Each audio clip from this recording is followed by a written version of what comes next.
Our four-step process that we develop here at Extended Disc is something that we're very proud of, because really what it allows us to do is to get to the ultimate goal of modifying our behavior.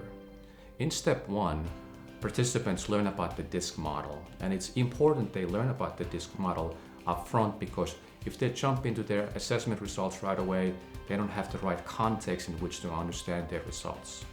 And in this step, people have a lot of fun learning about the different styles. They learn about the D styles and I styles and so on. And in this process, they also learned the fact that people are not better or worse. They're simply different.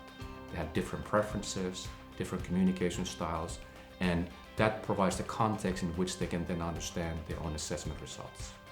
In the step two of the four-step process, the participants really get to learn who they are. This is where they get their own assessment results, and they begin to create that confident self-awareness, which is so important for successful people to have.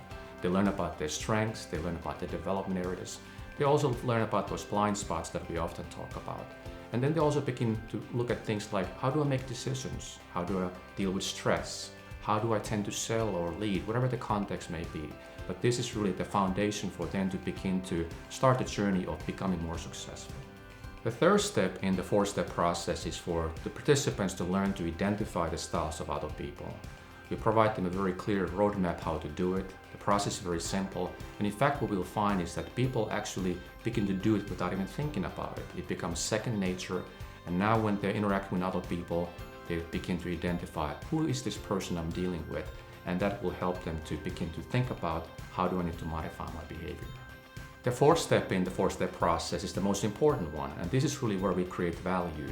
And unfortunately, I see that a lot of people often don't think about this. They get their assessment results and they enjoy learning about who they are, but they're not actually using the information to make clear decisions about how to become more successful.